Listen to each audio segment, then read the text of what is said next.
Oi, gente. Prazer enorme estar aqui com vocês hoje para falar sobre esse tema, né, da abundância social e as vantagens de um time plural e multidisciplinar, junto com as maravilhosas Daniele Ávila e a Juliana Martinelli.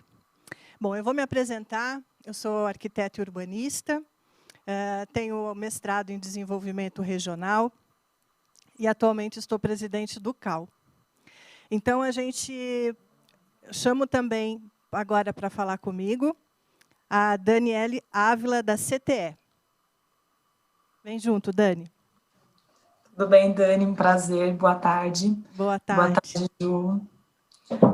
Me apresentando aqui, primeiramente queria agradecer todo o time da organização do Fast Building, Jean, a Adriana, que estão na organização, né, fizeram um convite para a gente montar esse painel. Me apresentando, né, eu me chamo Daniele Ávila, sou engenheira civil formada pela FAAP, tecnóloga em edificações formada pela FATEC São Paulo, e atualmente trabalho com a área de relacionamento e inovação no CTE, o Centro de Tecnologia de Edificações, do setor da construção civil. Também atuo junto ao grupo de novos empreendedores do Secov São Paulo, como voluntária, e participo agora, na próxima semana, como uma das organizadoras do SW Consultec Startup Weekend, né, daqui de São Paulo. Muito obrigada pelo convite. E vai ser excelente esse bate-papo aqui com vocês. Bem-vinda. Ju Martinelli, contigo agora. Oi, pessoal, tudo bem? Como a Dani, eu queria agradecer demais o convite. É sempre uma honra muito grande estar podendo conversar um pouco sobre a nossa jornada, né?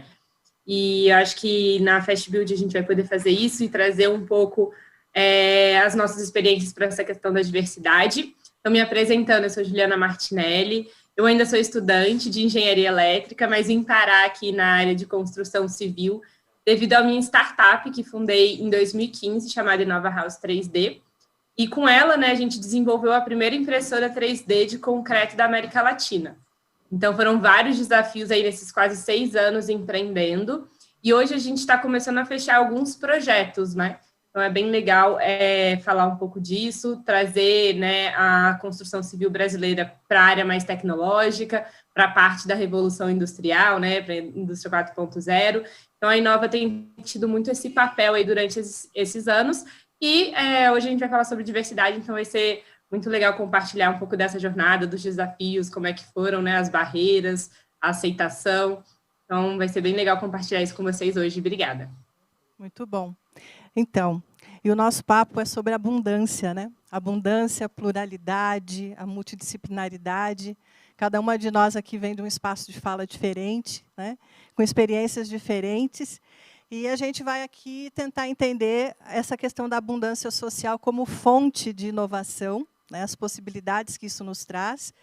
E onde estão as pessoas, né? Qual o valor dessa diversidade? O que acontece quando a gente consegue acionar essa diversidade toda, né? A experiência das pessoas e também como que a gente consegue influenciar a partir dessa experiência. Então, a gente começa o nosso painel fazendo uma provocação, assim, onde estão as mulheres nesse contexto da construção civil e do mercado imobiliário? Né? Então, assim, eu sou arquiteta urbanista, olhando o espaço que eu olho todos os dias, que é a cidade, né? E nas cidades que tudo se materializa. A inovação do setor da construção e do mercado imobiliário, ele acontece na cidade. A cidade é protagonista também, né, de toda essa prosperidade que está por vir a partir do nosso trabalho. E, segundo o relatório da ONU, eu trouxe aqui um dado bastante interessante para nós, que em 2050, dos 68% da população viverão nas cidades. E isso é um dado de muita abundância, né, considerando o valor e a capacidade de gerar prosperidade econômica, né, que as cidades têm. Mas nos traz um alerta também para as ações de mitigação do impacto disso. Né? Quando nós estivermos todos, né, com essa quantidade de pessoas morando todos juntos na cidade, qual é o impacto social e ambiental dessa nova realidade? E que está logo ali, né? 2050 está chegando. Então, esse encontro de hoje nos leva a pensar esse futuro, né? E os fatores que podem gerar essas mudanças e como que a gente está preparado para promover essa conexão com essa realidade. né? Então, alguns alertas. A cidade, agora com essa experiência da pandemia, é onde aconteceu 95% dos casos, né, que afetaram as pessoas.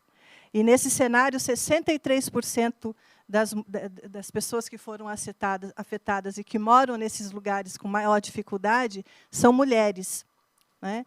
56% das mulheres que vivem nesses espaços mais afetados pela pandemia são mães solos, são mães que coordenam a sua família. E a maioria delas são mães negras. Então, eu queria fazer esse recorte do desafio da nossa inovação, pensando esses espaços da cidade. Então, quem são essas pessoas e para quem e com quem estamos construindo as nossas cidades? E, segundo o último relatório da ONU sobre o valor do urbanismo sustentável, ele aborda uma questão muito interessante, que é a capacidade que as mulheres têm de nos ajudar a encontrar as soluções para essa cidade. Esse relatório traz as cidades como protagonista desse desenvolvimento, mas também traz as mulheres como protagonistas da solução. E por que olhar para as mulheres e desenvolver essa cidade com as mulheres? Por conta da experiência com o cuidado da família e o cuidado com todas as crianças, os idosos e consigo mesmas. Então, as mulheres têm muita informação para nos ajudar nesse futuro, né, que a gente está pensando aqui. E é sobre esse caminho, né, do onde estão as mulheres e por que a gente precisa ouvir as mulheres, é que eu passo a bola para a Juliana, para ela contar um pouco o que ela está vendo desse lugar que ela vem. Obrigada, Adriana. Nossa, você falou, acho que tudo, né? Quando a gente pensa em construção civil, né, a gente constrói para quem? Né? Porque eu acho que é uma reflexão que a gente precisa sempre fazer. E as cidades, ela não está fora desse rol, né? A gente faz infraestrutura, as pessoas habitam nas cidades, elas se locomovem dentro das cidades, elas vivem a vida delas ali dentro. Então, quando a gente trabalha inovação, né, ou qualquer nova técnica, ou quando a gente pensa num projeto para as cidades, ou mais pontual, né, um prédio específico, né, uma construção específica, a gente tem que sempre fazer essa reflexão, né, para quem, por que a gente está construindo. Né? Então, se a gente está num evento voltado aqui para a engenharia civil, para a construção civil, a gente tem que pensar muito nisso. E as cidades, elas são plurais, né? Elas são diversas, tem pessoas de todo tipo vivendo nelas, então não tem por que a indústria não acompanhar isso. Então, assim, quando eu acho que eu trago uma visão muito ainda da academia, né? Quando a gente entra na faculdade de engenharia, que foi pelo menos a minha experiência, tinham 4 mulheres na minha turma, né? De 40, quase 50 alunos. Então, a engenharia está sendo pensada dessa forma, né? Se a gente constrói coisas para um universo plural e diverso, o por trás disso, né, o planejamento, o projeto, ele tem que fazer parte dessa dinâmica também. E não é isso que a gente vê na realidade, né? A gente vê aí tecnologias, metodologias construtivas, obras sendo feitas da mesma forma que eram feitas há muitos anos atrás, com o mesmo pensamento. Então, acho que dentro da universidade a gente também não é muito inspirado a pensar no porquê que a gente constrói e para quem que a gente está construindo. Isso na engenharia elétrica, eu acho que acredito que na engenharia civil não vai ser tão diferente. E aí é uma reflexão, acho que a gente tem que colocar, né? Sempre. Muito bom. Dani, e você? Complementando o que a Ju falou e você mesmo iniciou, Dani, o que acontece, a minha experiência é diferente da Ju, né? A minha experiência, passei por um curso de tecnologia em edificações, antes tinha feito um curso técnico, e eu tive a feliz oportunidade de de participar, né, de estar em turmas onde eu tinha um pouco mais de mulheres nas salas que eu participei, né, que eu estudei. Então, toda a minha formação, eu sempre tive uma média ali de 40, 50 alunos por sala, a gente tinha entre 25, às vezes até 30 alunas, dependendo da quantidade dependendo da época que eu estava estudando. E isso eu conseguia também ver quando eu fui trabalhar em construtora. valor. Então, eu realmente me identifiquei num espaço, claro, majoritariamente masculino, né, uma grande... homens, né, prevalecendo, né, nos cargos que tinham ali atuando como engenheiros, como quem estavam planejando, executando esses empreendimentos, mas eu tinha uma figura muito forte de mulheres. O que eu senti de diferença em relação ao que a Ju falou, é que eu não tinha líderes mulheres, eu via mulheres ali em pontos com menos destaque, então elas não faziam parte desse momento de decisão estratégica, quando a gente está decidindo e pensando nesse momento aí que a Ju comentou, o porquê e para quem estamos construindo e o que estamos construindo. Então, quando a gente não tem mulheres participando desses momentos decisivos, né, participando de board, participando da alta liderança, a gente acaba não conseguindo trazer essa sensibilidade, mas não só a sensibilidade. Eu acho que quando a mulher participa também, ela é muito criteriosa, ela tem o seu ponto de vista, que muitas vezes pode passar despercebido pelo olhar, né, pelo olhar singular. Então, quando a gente tem essa pluralidade. E uma coisa que eu também gostaria de reforçar, apesar de a gente trazer um papo muito mais voltado para a questão da mulher, eu acho que a questão das minorias como um todo, a gente deveria também discutir. É lógico, esse é um primeiro momento, essa é uma primeira discussão que eu fico muito feliz de estar participando. Estou aí formada já, atuando no setor, na verdade, há 10 anos, formada há 3 anos como engenheira civil, e dificilmente eu participei, na verdade, eu acho que esse é o primeiro evento para a construção civil, onde eu vejo mulheres falando. Já participei de outros eventos onde tinham mulheres, mas não era para construção específico.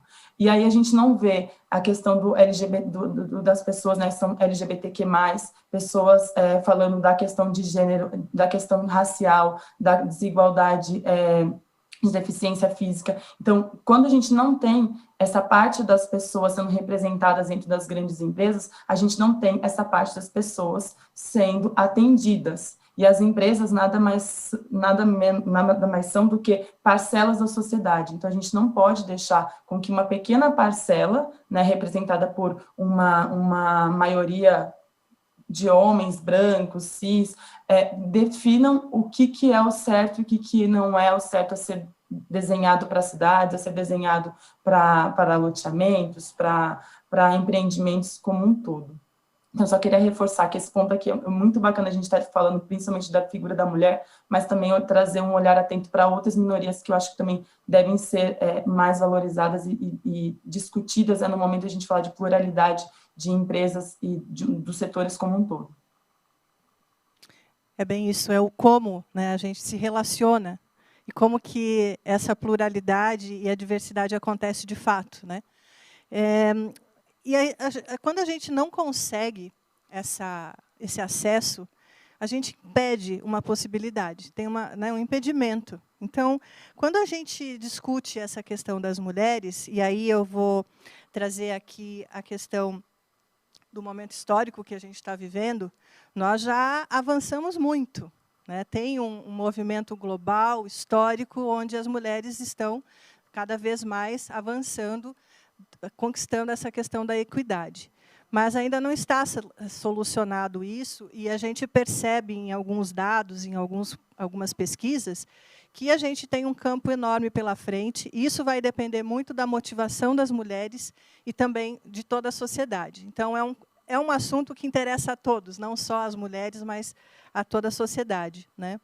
Então, pensando nessa perspectiva, em 2018, o Conselho de Arquitetura e Urbanismo fez uma pesquisa e identificou que, no Brasil, 63% dos profissionais da arquitetura e do urbanismo são mulheres. 63% dos profissionais da arquitetura e urbanismo são mulheres. E, nesse recorte, quando a gente pega a idade de 20 a 35 anos, 79% são mulheres. E, quando a gente vai olhar o diagnóstico dos estudantes, a gente percebe que as jovens arquitetas que estão entrando no mercado, a gente já passa de 80% mulheres na arquitetura e urbanismo brasileiro. Então, o futuro da arquitetura brasileira é feminino. Isso é um dado importante para a gente colocar aqui para o nosso debate de hoje. E onde e como estão essas mulheres, né? Quando a gente identificou esse fenômeno, estou aqui, né, representando, de certa forma, o Conselho de Arquitetura, nós fomos investigar, né? Então, em 2018, considerando essa realidade, o CAL passou a integrar uma plataforma da ONU com um programa com incentivo, né, ao empoderamento feminino. E nessa plataforma, a instituição se compromete a desenvolver ações e políticas que promovam a equidade. Nessa esteira, em 2019, foi consolidado, então, uma comissão de equidade de gênero no CAL, tendo essa premissa, né, de olhar essa condição, onde estão e o que sentem e qual é o propósito, né, desse novo fenômeno de ter a maior parte das arquitetas brasileiras. E uma vez, toda a história, considerando também que toda a história, né, que a gente conhece da arquitetura, ela é contada pela perspectiva dos arquitetos. Se a gente for olhar a história das cidades, elas são contadas a partir da perspectiva da maioria dos homens. Então, onde estavam as mulheres nesse trajeto histórico, onde nós estamos agora, e para que futuro, né, que futuro estamos construindo com esse novo conhecimento, com esse novo fenômeno. Então, foi realizado um ciclo de debates em todo o país, em 2019, onde a gente proporcionou o encontro dessas mulheres. Foram mais de 10 estados participando desse movimento. E também incluímos um diagnóstico online, onde mais de 1.200 pessoas participaram, para a gente poder escutar as pessoas, abrir um canal de escuta para entender qual é o sentimento e qual é a condição dessas mulheres. E cabe ressaltar que o resultado dessa jornada de diálogos que a gente abriu, 4 pontos foram destacados, que condiciona e que impede o desenvolvimento do desenvolvimento profissional de algumas mulheres. A questão salarial é destacado que é menor do que o dos homens, a maternidade, o assédio, o medo e o empoderamento. Esses foram os principais tópicos que apareceram nas rodas de conversa a partir dos encontros dessas mulheres. E aí tem alguns dados interessantes que eu queria compartilhar com vocês sobre a questão aqui, o recorte da maternidade, né? As mulheres, 40% das mães responsáveis pelos seus filhos de 0 a 4 anos, entendem que têm a maior parte da responsabilidade com os filhos. E os homens que participaram desse questionário afirmam, 54% afirmam, que essa relação interfere pouco no seu próprio trabalho. Sobre a divisão da responsabilidade, os homens responderam, 77% dos homens disseram que essa divisão se dá de forma equilibrada. 40% das mulheres disseram que acreditam assumir a maior parte dessa responsabilidade. E 11% constitui a organização com seus filhos de forma solitária. Esse levantamento também fez um recorte de raça e de salário, e também do assédio sexual. 59% das mulheres negras entrevistadas declararam sofrer discriminação de gênero, contra 8% dos homens brancos. 47% delas foram assediadas moralmente e 21% enfrentaram assédio sexual. O perfil salarial dos entrevistados foi outro dado pesquisado, mas também neste campo as diferenças são alarmantes. Os arquitetos brancos são maioria na faixa de mais de 13 salários mínimos, ganhando pelo menos 13 vezes mais do que as arquitetas negras. Elas ainda representam a maior contingente de desempregadas entre os entrevistados. E a média salarial menor. Apesar de sermos maioria no Conselho de Arquitetura, não temos a maioria das assinaturas de responsabilidade técnica. Não temos a maioria das RRTs de concurso público e a maioria dos nossos projetos de execução de obra e projeto estão focados no ambiente de arquitetura de interiores. Estamos trabalhando para o espaço privado. Mas o mais importante, ao finalizar esse diagnóstico, com interesse de reconhecer essa realidade, para que, a partir disso, a gente possa lançar políticas de desenvolvimento, 82% das mulheres que participaram desse diagnóstico disseram e afirmaram que é importante que o Conselho se preocupe com esse tema. E 65% dos homens também afirmaram que precisamos investigar e pensar políticas para essa realidade. Então, a gente está falando aqui da condição humana para esse desenvolvimento do mercado imobiliário, da construção civil, da arquitetura.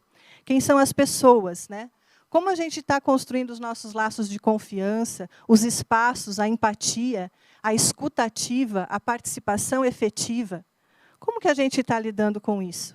Porque nós estamos no século XXI e a gente já sabe que a gente avançou muito, né? Mas esses dados, eles nos trazem alertas, que não está tudo resolvido.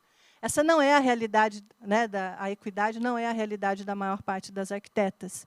Então, agora eu quero, né, trago esses dados no universo da arquitetura, e eu queria, então, passar a bola para a Dani.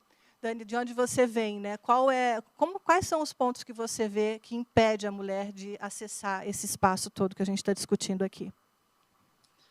Eu acho que é um soco no estômago, né, para começar a gente ouvir esses dados que você trouxe. E o que mais me chama a atenção é quando a gente pergunta, né, se quando, depois dos filhos nascidos, qual é a divisão, né, que você falou que são 70% de homens que respondem que a divisão é igualitária, né, então, assim, é uma coisa que parece que eles não enxergam a diferença, a real diferença que acontece na vida de uma mulher depois, né, da vida de ser mãe e antes da maternidade, já diante de tantas lutas, tantas coisas que a gente tem que brigar no dia a dia profissional. Só para complementar esses dados que você trouxe, Dani, tem uma pesquisa também lançada pela FGV, onde consta que onde responderam, né, 48% das mulheres, eles constataram que 48% das mulheres, depois da maternidade, após 2 anos de maternidade, não se encontravam mais no mercado de trabalho. Algumas porque foram demitidas, outras porque optaram pela demissão.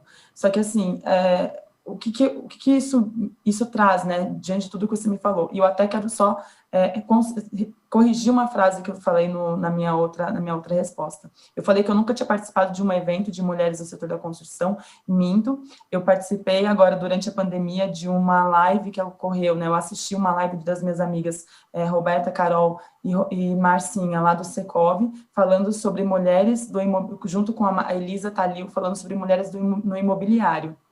E aí o que acontece?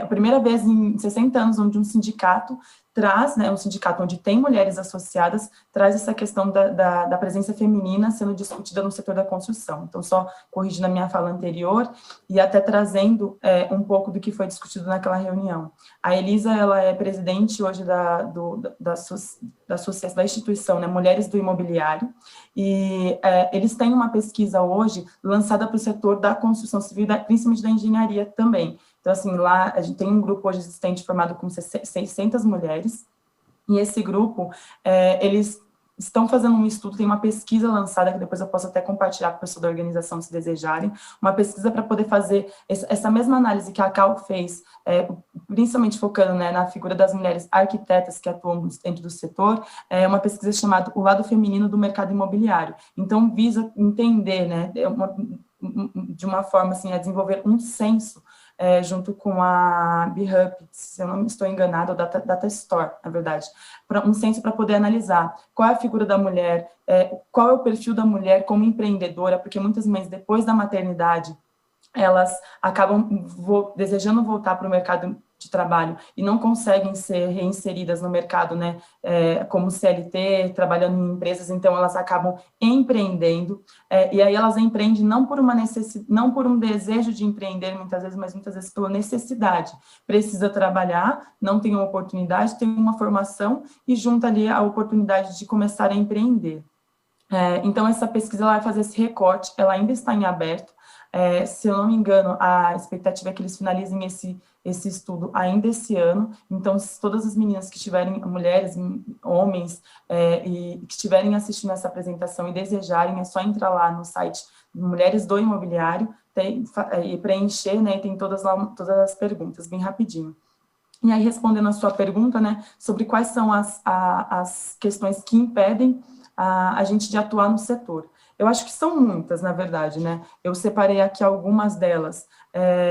Uma das questões que mais me deixa chocada quando eu participo de alguma reunião, de alguma atividade, eu trabalho muito com CEOs de empresas, diretores de empresas que atuam no setor, E eu me faço sempre uma pergunta que é, eu olho, né? Eu paro e eu olho para o lado. Eu sou uma mulher negra, sou formada como engenheira civil, tenho 30 anos, e eu procuro outras pessoas que estão ali para me ver representada. E, normalmente, eu sou a única negra nesses ambientes. Quando eu olho para as outras mulheres que estão comigo, são normalmente poucas, como eu já tinha falado antes, não estão em cargos de liderança. E aí, o que eu acho que impedem elas também de chegar nesse momento? Eu acho que é não existir esse olhar das lideranças, tentando desenvolver processos para que essas mulheres cresçam na carreira. Então, a própria Accenture, eles desenvolveram, né, 2 conceitos falando sobre o degrau quebrado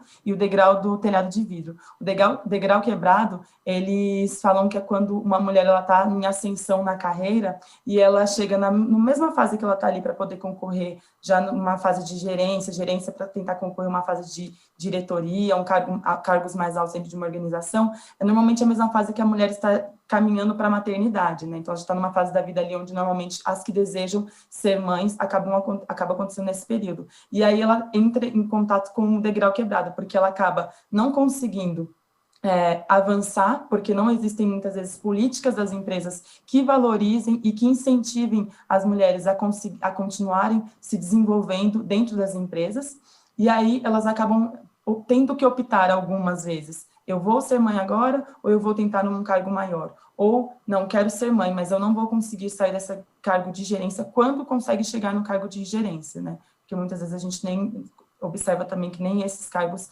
são atingidos por muitas mulheres. E aí tem um outro degrau, que é o degrau do telhado de vidro. Quando ela tem que ficar se provando, é lógico, a gente se prova por competência, a gente se prova porque somos capazes de estar ali. Mas parece que todas as vezes que a gente se coloca ali, como eu estudei, eu me formei como MBA, não tá bom, eu acho que para eu tentar uma promoção dentro da minha empresa, eu preciso fazer mais uma pós, eu preciso fazer um mestrado, eu preciso fazer um doutorado, e às vezes a sensação, isso daí que eu estou trazendo sensação, tá? A sensação que eu tenho é que os meus pares, homens, eles não precisam correr tanto atrás do jeito que a gente corre para poder conseguir ter essa ascensão profissional. E justamente, né, quando eles também têm chegam nesse momento da paternidade, a própria empresa também, muitas vezes, deixa com que o homem não aproveite, talvez, esse momento dele, não valorize esse momento dele, e ele acha que é normal ele só ficar um período em casa durante o pós-parto da mulher e já voltar para o trabalho do dia a dia. Então, eu acho que, assim, trazendo principalmente assim, o ponto da falta da liderança com políticas, com ações que viabilizem a ascensão das mulheres dentro das empresas. É um ponto que eu gostaria de trazer assim, para essa dificuldade da gente de avançar. E outra coisa, eu acho, assim, só para finalizar e passar para a Ju, a questão da síndrome da impostora. Tem uma pesquisa que saiu nos últimos tempos do LinkedIn falando sobre como as mulheres, elas podem estar mais preparadas possíveis, elas não dão o passo para poder se candidatar a uma vaga, quando a gente tem uma vaga, qualquer que seja ela ali no LinkedIn, e os homens, muitas vezes, com 60% dos atributos para atender aquela vaga, estão lá se candidatando, indo com o peito aberto, batendo no peito e falando, não, essa vaga pode ser minha e tudo mais. Eu acho que a gente se cobra tanto. E aí, trazendo, né, essa questão da síndrome da impostora, a gente nunca acha que está bom o suficiente. Por mais que a gente está correndo, a gente nunca está apto o suficiente para poder chegar na praia. Eu acho que são esses 2 pontos, assim, falta de liderança e essa síndrome da impostora que age bastante sobre as mulheres. Ju, e você? Então, é bem engraçado você ter comentado essa questão de falta de percepção dessa diferença, né, da mulher quando se torna mãe e do homem, né, quando se torna pai. Eu lembro que na faculdade, e aí já trazendo essa questão do exemplo que a Dani falou, né, na faculdade eu tive 2 professoras mulheres durante toda a graduação, né, acho que na engenharia elétrica só existiam 2 professoras mulheres. Assim que eu entrei tinha mais uma, mas ela foi fazer, eu acho que um doutorado fora e acabou saindo da UNB. E dessas 2 professoras mulheres, uma não era casada, era bem nova, e a outra era casada, né? E eu, diversas vezes, via a filha dela na sala dela, via a filha dela nos corredores, inclusive sabia que ela tinha filha, né? E todos os outros professores, eu não fazia ideia se ele tinha filho, se ele tinha filha, nunca cruzei com nenhum filho, nenhuma filha no corredor da universidade. Então, cara, é explícita a diferença, né? Não que exista dentro até do núcleo familiar uma cobrança de que a mulher, ela tem que cuidar mais do filho, nem nada. Às vezes é natural mesmo, né? Acho que biologicamente, por dar à luz, existe uma diferença aí de cuidados e etc. E em alguns lares talvez exista essa pressão, mas não são todos. Talvez por isso que falta essa percepção, né? Que não é uma coisa muito óbvia de se observar, tá tão natural na nossa cultura que parece que é a normalidade. Mas eu acho, sim, que existe essa diferença. E aí, já pegando esse gancho para falar da questão do exemplo. Quem são os nossos primeiros líderes, né? São os professores. Então, dentro da universidade, eu não tinha uma gama muito grande de exemplos de professoras, que normalmente têm doutorado, são pesquisadores, né? Mulheres. Então, já começa por aí. E isso já até, inclusive, mitiga a vontade de uma aluna se tornar professora. Né? Se a gente não vê professoras ali naquele ambiente, a gente talvez não fique inspirado em seguir os mesmos passos, né? E aí, dentro do mercado de trabalho, né, apesar de ter saído da universidade e já ter começado a empreender, eu passei por estágios, né? Eu tive a sorte muito grande, na verdade, de passar por um estágio excelente, eu acho que tratava a mulher de uma forma bem igual, inclusive, quando eu estava saindo de lá, foi nomeada uma diretora, na verdade, vice-diretora da seção que eu trabalhava, enquanto ela estava grávida. Então, assim, são exemplos bem legais que a gente vê, todas as mulheres lá, eu acho, quase todas tinham filhos, então isso nunca afetou muito a dinâmica de trabalho, era realmente por competência, mas a gente não vê isso em todos os lugares. E aí vem muito essa análise do que a Dani falou, de medo de tomar as posições, né? Você não vê muitas pessoas, mulheres e também de outras minorias, né, se candidatando a vagas de liderança. E isso foi sempre uma coisa que eu percebi nessas oportunidades que eu tive. Então, abria um processo ou de gerente de área ou de diretoria, e apesar de ter basicamente uma equipe 50-50 onde eu trabalhava, não tinha muitas mulheres aplicando, né? Então, acho que a gente precisa incentivar isso de alguma forma, desde da faculdade ou até de antes, né? Da mulher se posicionar, né? Ela tomar liderança, né? Ser até na escola, por exemplo, a ser líder do trabalho, do grupo de trabalho, né? Eu sempre fui uma pessoa muito proativa, então dentro da minha escola sempre fui muito proativa, líder dos trabalhos, não sei o quê, mas a gente não vê muito isso, né? Era sempre uma coisa assim mais masculina e tudo, então eu acho que a gente precisa estimular. E aí entra também aquela questão dos processos seletivos, acho que foi bem polêmico agora que teve processos seletivos exclusivos, né? Exclusivos para minorias. E assim, eu fico, cara, se a pessoa ela não estava aplicando para a vaga, foi um questionamento que eu fiz, né? Quando o processo seletivo era aberto, normal, por que ela aplicaria agora? E aí, dentro da minha reflexão, eu falei, e foi o que a Dani trouxe, porque às vezes ela não se sentia confiante o suficiente ou que ela conseguiria competir com os outros candidatos. E aí falta muito isso, né? Tem gente que com metade do currículo que exigia na vaga vai lá e aplica e toma o risco. Por que essas pessoas, né, que normalmente estão dentro das minorias, elas não conseguem dar esse passo a mais, né? Dar a cara a tapa. Você pode não passar, mas pelo menos você tentou. Eu já fiz muito isso, não tinha os pré-requisitos totais para a vaga e entrava no processo seletivo, porque vai que, né? Vai que alguma parte do meu currículo surpreende, mesmo eu não tendo alguma das coisas que eles descreveram. E aí eu acho que esses processos seletivos, eles servem muito para isso, né? Para as pessoas que tinham algum receio de competitividade devido a alguma característica física ou orientação sexual, né? Alguma coisa assim, ela fala, cara, agora eu vou estar competindo talvez com pessoas que eu tenha condições de competir, não que antes a pessoa não tinha, mas eu acho que é uma forma de estimular.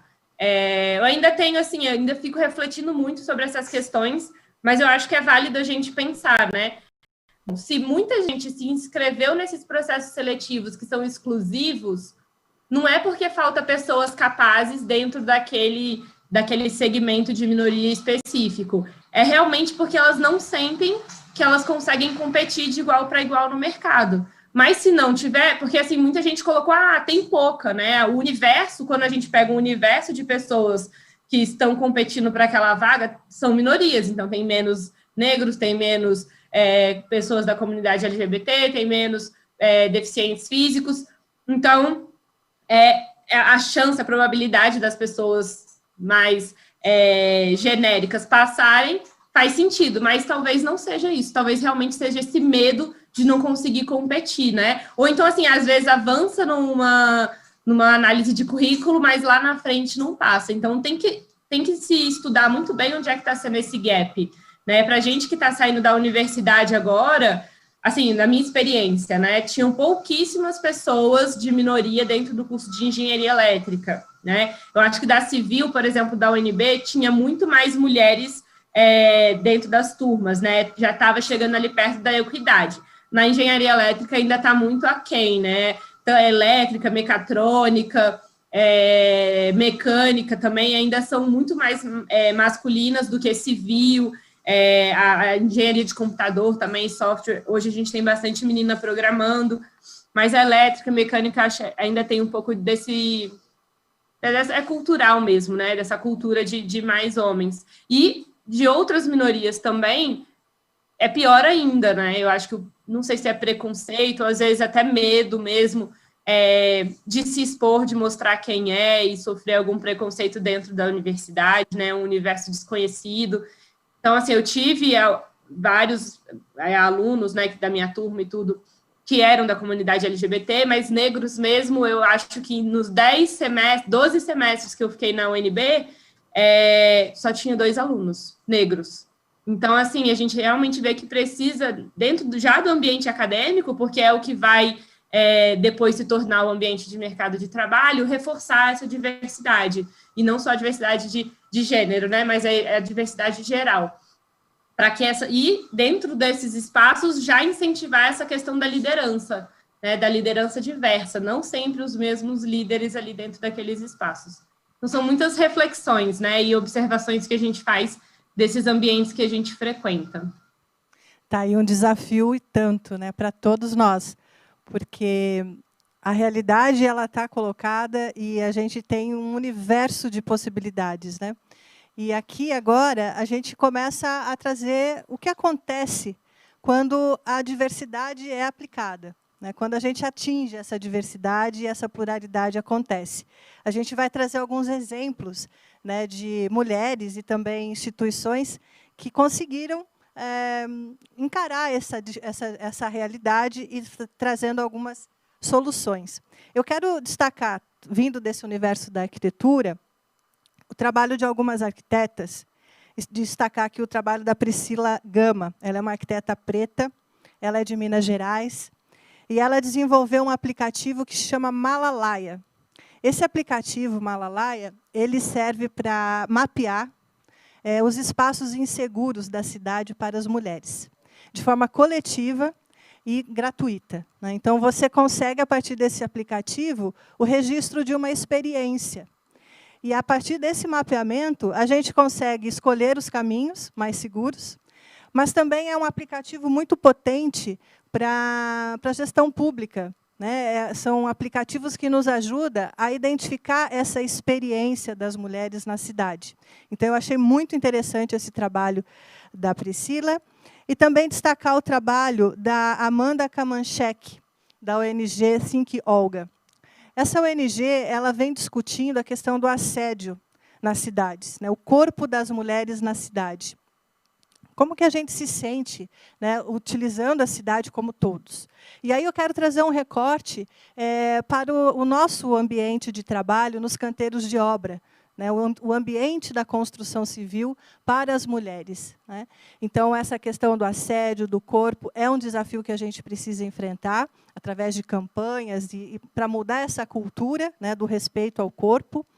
E também o trabalho da Lívia Lopes. A Lívia ela é jornalista e trabalha no escritório da ONU, da UNOPS, aqui em Brasília. E ela desenvolveu uma campanha chamada Mulheres na Infra.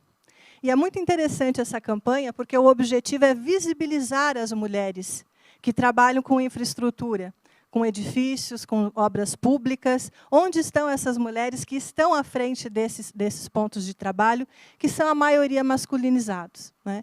E aí ela traz um dado interessante, que as grandes corporações que têm convênios e financiamentos com bancos internacionais ou fundações internacionais, muitas devem cumprir uma cota, né, fazer o estímulo para que a equidade aconteça. Já existem programas para isso. E essas empresas têm muita dificuldade de complementar os seus quadros de trabalho com representantes femininas. Então, a gente percebe que existem várias frentes, várias possibilidades. Para a gente mudar esse cenário, é importante a gente rever os nossos métodos. E esses métodos, essa urgência, essa necessidade, ela precisa ser construída com a participação das mulheres, né? A Lívia também fez um outro material muito interessante com o Instituto Sementes, que é um guia para projeto de espaços públicos inclusivos para as mulheres. Aí a gente pergunta, poxa, mas por que o espaço público tem que ser inclusivo só para as mulheres? O que isso modifica, né? Qual é a prioridade? Por que é importante? As mulheres, quando vão para o espaço público, a maioria que cuidam das suas famílias levam seus filhos, cuidam dos seus pais. Então, a experiência das mulheres, a partir desse espaço público, vai gerar um desenho diferente. E esse guia traz essa perspectiva. E o mais interessante é que esse guia é construído com as mulheres. Foi desenvolvida uma metodologia para que as mulheres se sentissem à vontade de falar da sua experiência. Porque é muito interessante que, muitas vezes, a gente não se vê no espaço. A gente está tão invisibilizada que a gente não percebe, né? Então, essa provocação é importante, para que a gente se sensibilize, para que a gente coopere, né? E que a gente ache condições de fazer essa cultura mudar, né? A gente está aqui se desafiando a tantas tecnologias, a inovações de processo, de resultados. Então, vamos pensar na nossa condição humana, né, nessa perspectiva. E aqui eu quero contar uma outra experiência que foi bastante significativa, foi o nosso processo dentro do Conselho, né? Eu aqui, mulher, presidente do CAU Santa Catarina, representando hoje nessa gestão 50% mulheres conselheiras, e todo esse movimento que nós fizemos ao longo desses 3 últimos anos, o quanto que foi importante essa iniciativa a partir da gente, das mulheres. E aí, o quanto que foi empoderador, né, a gente fazer isso juntas, com as mulheres e com o apoio dos homens também, né? Hoje, a gente consegue ter um movimento de mulheres estabelecido nacionalmente, a discussão está colocada, esse olhar está provocado, e a gente, recentemente, teve as eleições do CAU, para a gestão 2021. Então, nesse cenário de ter 63% mulheres na arquitetura brasileira, o ano que vem nós vamos ter, pela primeira vez do nosso conselho, 51% de conselheiras atuando dentro do conselho. Isso foi um avanço gigantesco, porque nós nos encorajamos para ocupar esse espaço político, de ser representante da nossa profissão. Então, essa é um passo, né? Foi um passo, consequência de todo esse movimento, que para nós é muito importante. E agora a gente tenta, então, contribuir a partir disso, com a nossa cooperação, com a nossa experiência, ocupando esses espaços. E é interessante a gente ver que não é só na arquitetura, a gente vê esse movimento acontecendo na área do direito, da própria engenharia civil, as mulheres também estão se olhando e problematizando a sua condição para o exercício profissional, e a gente tem aí um longo caminho pela frente e contamos com a ajuda de todos para construir esse país, né, construir esse mercado, construir esse ecossistema, né, de inovação com a participação das mulheres de uma forma com equidade, né, com todos os espaços sendo ocupados de forma que seja bom para todos. Então, eu queria passar a bola, né, para as meninas, para elas trazerem essa perspectiva, né? O que a gente tem de futuro, o que a gente está vendo de mudança para esse cenário que a gente problematizou aqui. Pode ser pela Dani? Vamos lá.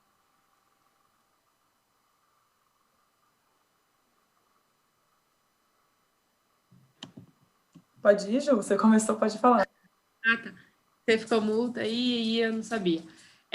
Só puxar um gancho dessa questão do empoderamento que você falou, né? Que eu acho que hoje está um termo um pouco batido e acaba gerando um certo preconceito, né? Inclusive do movimento feminista, tudo isso.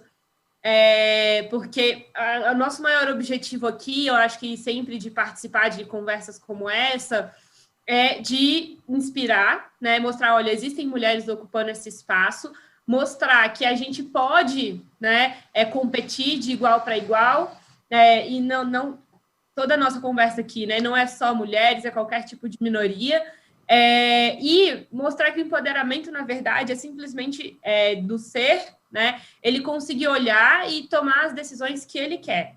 Então, se eu quero ocupar uma posição de liderança, eu tenho as ferramentas, eu tenho a capacidade, eu posso competir com quem quer que seja que estará ali do outro lado. Né? Não me sentir diminuído por raça, por idade, por gênero, por nada. Né? Por nível de profissionalismo, né? Por exemplo, eu ainda sou uma estudante, e é uma coisa que bate muito assim em mim. Eu ainda sou uma estudante, eu sou uma estudante, e já sou CEO de uma empresa. Será que eu tenho capacidade técnica? As pessoas vão me olhar com os olhos diferentes e vão, né? Não tem como falar que não, tanto é que eu parei de estudar por um tempo para me dedicar ao meu projeto e senti a necessidade de voltar para ter um diploma de engenheira, porque já bateram diversas vezes em mim, né? Assim, no sentido figurado. Mas você é CEO de uma empresa que desenvolve tecnologia e não é engenheira? Né? Quando me perguntam o que você é? E eu fico, tipo, meio sem coragem de falar, né? Porque eu não sou engenheiro, porque eu não tenho uma formação finalizada ainda. Então, eu posso competir de igual para igual? Cara, eu tenho que olhar para o meu currículo e falar, eu já conquistei coisa demais que um engenheiro que saiu da faculdade ainda não conquistou. Então, eu posso competir de igual para igual com outros CEOs aí do Brasil, eu posso estar falando na mesma palestra que eles, no mesmo painel que eles, por que não, né? Então, eu acho que a gente tem perfis completamente diferentes dentro do mercado, dentro da sociedade, e a gente precisa integrar esses perfis. Né? Mais recentemente, inclusive, eu apliquei o projeto da Inova House 3D num edital de fomento, né, à inovação, e um dos feedbacks que voltou, né, esse edital tinham 3 agentes, né, atores, a Inova House era existia uma empresa de engenharia, um instituto de pesquisa, e um dos feedbacks que voltou foi um dos atores dessa pesquisa é uma startup fundada por uma estudante. Tipo, existe muita inovação surgindo dentro da universidade. Por que o aluno ele não se empodera para aplicar para um edital de fomento? A FAPESP, FAPDF, né, não sei como é que é a do Sul, abre edital para aluno inscrever. Não é só professor que pode inscrever projeto de pesquisa dentro da universidade. Isso pode partir do aluno. E o empoderamento ele tem muito relação com isso. Né? É eu saber que eu posso sonhar, né? Correr atrás daquele sonho e que nada vai me impedir de chegar onde eu quero chegar, né? Desde que eu lute bastante por aquilo, mas não algo relacionado à minha raça, ao meu gênero e etc. Então, eu acho que, assim, a gente tem que começar a olhar para essas palavras, né, para esses movimentos, e tirar um pouco o estigma disso, porque são pessoas que estão lutando para ocupar o mesmo espaço que, às vezes, você ocupa e nem percebe. Isso, assim, como mulher, eu vivo uma realidade de minoria, né, mas a Dani já vive uma outra realidade como mulher negra, e aí as pessoas elas vão somando essas realidades, esses backgrounds, as suas dificuldades de alcançar o que outras pessoas alcançam com uma maior facilidade. Então, eu acho que a gente tem que perder um pouco esse estigma e considerar o empoderamento como algo positivo da sociedade, né? Eu quero que o meu filho seja empoderado, que a minha filha seja empoderada, independentemente da orientação dele, né? Independente do gênero dele, independente da área de atuação dele, e que não tenha nenhuma taxação, né? Por exemplo, quando mulher entra na engenharia elétrica, existem alguns comentários que são muito ruins, né? E aí você acaba criando situações muito desconfortáveis. E a mesma coisa acontece, por exemplo, quando um homem hétero entra na arquitetura, relações internacionais, que são cursos também que já tem algum preconceito enraizado ali culturalmente. Então, a gente tem que perder isso. E às vezes, por exemplo, eu sou um homem hétero e gostaria de fazer arquitetura, e às vezes eu tenho um preconceito já interno dentro de mim, que eu não vou fazer aquilo, ou relações internacionais, ou cursos que têm esse estigma. A mesma coisa, às vezes eu sou uma mulher hétero, bonita, né, inteligente, quero fazer engenharia, e fica esse questionamento, né? A gente vive isso muito nova. E aí eu acho que a gente tem que mudar um pouco isso. Eu espero para o futuro isso, essa mudança de visão, que a gente veja as pessoas, como seres humanos, independente das escolhas, independente de background, independente de tudo. Acho que a gente tem que sempre se olhar com muita empatia, entender o outro, e eu acho que o mundo está mudando para isso, né? A gente viu aí um pouquinho dessa esperança, vamos dizer assim, nas eleições que tiveram aí, né, essa semana, né? Muita transformação no cenário político, e eu espero que isso aconteça dentro da universidade e do mercado de trabalho também. Posso seguir aqui, Dani? Tá me ouvindo, Ju? Sim. Ok. Seguindo a mesma linha da fala que a Ju falou, trouxe super bem. Eu acho que essa questão que a gente tem que... eu traria dois pontos, né? E vou abrir dentro desses 2 pontos. Eu acho que o primeiro é trazer essa questão de ter o nosso tempo para refletir sobre isso. Quanto tempo eu estive trabalhando dentro da construção civil, trabalhando em consultor, em escritório de projeto. Hoje, felizmente, trabalho em uma empresa onde tem uma percepção totalmente diferente e, inclusive, por isso, eu apliquei para estar dentro dessa empresa, tive a feliz oportunidade de entrar lá e trabalho há 3 anos numa empresa hoje, onde eu tenho 58% das pessoas que trabalham dentro da empresa que eu estou são mulheres. A gente tem uma parcela de pessoas que fazem parte, se autodeclaram da comunidade LGBTQ. Eu acho que tem essa questão a importância das pessoas se assumirem enquanto são. Isso que você falou, Ju, é fundamental. Você se sentir bonita, você se sentir feliz, se sentir alegre com o que você está trabalhando, e isso não tem que... você não tem que ser menos porque você se sente desse jeito. Quantas vezes eu entrei no canteiro de obras e ouvi de mulheres, e também já ouvi de homens, mas mais de mulheres, Dani, que a gente trabalha num ambiente onde tem muitos homens, não é legal você vir arrumada. Eu estava com uma bota, estava com uma calça jeans e com uma camiseta. Eu falei, gente, eu não tô nem com meu salto, eu não tô nem com uma saia com vestido, com um frufru no cabelo, gosto de estar bonita, gosto de estar com a unha pintada de um batom na boca, me sentir feliz, porque isso me deixa bem enquanto pessoa, e quando eu estou bem enquanto pessoa, eu consigo produzir mais, eu consigo pensar, eu consigo ser criativa. Eu acho que é um conjunto, né, de ser e estar. Eu acho que é isso que é fundamental. Então, essa questão de ter esse tempo para a gente refletir, ter esse tempo para a gente discutir, para conversar com mulheres, não só da área da construção, aqui a gente está falando da área de construção, mas qualquer área que seja. Eu acho que essa questão da tecnologia, da industrialização está muito em foco hoje. Hoje eu coordeno e administro, né, um grupo, uma rede com 58 empresas. Eu fico muito feliz quando a gente começa a falar sobre inovação, sobre tecnologia, só que a gente só fala de inovação e tecnologia e estava esquecendo de conversar sobre pessoas, porque o que acontece, a gente está evoluindo de uma forma que a gente já convive hoje em dia com computadores quânticos, a gente já convive com todos os tipos de tecnologia possíveis que atendem a gente a todas as necessidades, principalmente agora no momento de pandemia, quando a gente não podia sair de casa, era a tecnologia que estava nos servindo, só que no final na ponta, quem vai estar usando é sempre uma pessoa. Então, a gente tem que ter esse olhar da pessoa, esse olhar humano.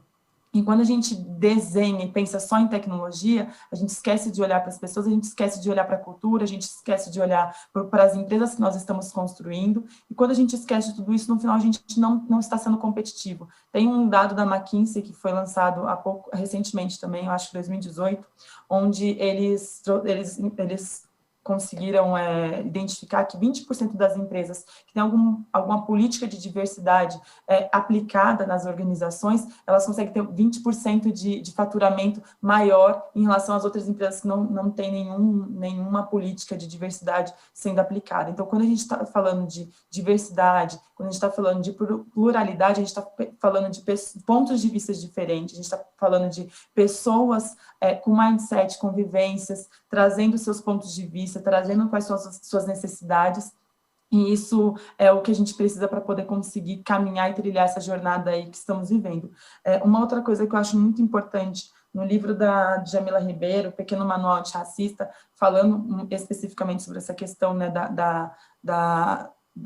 do racismo estrutural que a gente tem aqui estipulado dentro do nosso país, e não só do país, do mundo, ela relata muito a importância do papel do branco estar discutindo as questões relacionadas ao racismo. E eu acho que, por quê? Porque ela fala, se é o branco quem cometeu o racismo, é ele também o responsável que tem que destruir esse pensamento. Então, a gente tem que conseguir trazer quem oprime para essa roda de discussão. Então, aqui também fica o mesmo convite para o homem branco, para o homem que está lá, em sua maioria, compondo as diretorias das empresas, eles têm que ser convidados para também estar dentro dessas discussões, acompanhar esses eventos que a gente tem feito, promover essas discussões internas dentro das empresas e participar, porque senão fica também fácil eu discutir, eu conversar com a Dani, que está com esse olhar junto com a Cal, com a Ju, que tem essa vivência, essa experiência enquanto aluna, enquanto estudante, enquanto empreendedora. Então, a gente tem que trazer, conseguir ser assertiva no modelo de trazer essas pessoas para discutir essas questões com a gente. E quebrar, sim,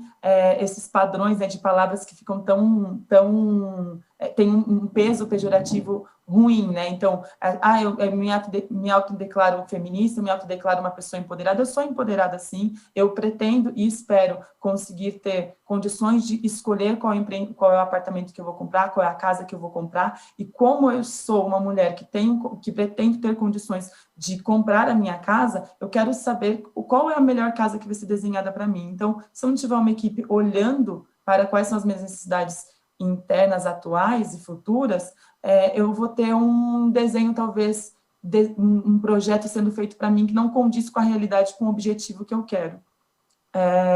E aí, finalizando só essa parte, tem uma outra questão que eu ouvi de uma dessas empresas que eu disse que a gente discute lá, transformação e digitalização do setor, algumas empresas trazendo essa parte de cultura, né? A gente fala muito de inovação, a gente fala sempre de inovação e as pessoas remetem à tecnologia, mas eles começaram a olhar, é uma grande consultora do setor da construção, acho que uma das maiores do Brasil, e eles mudaram, junto ao time de RH, o processo de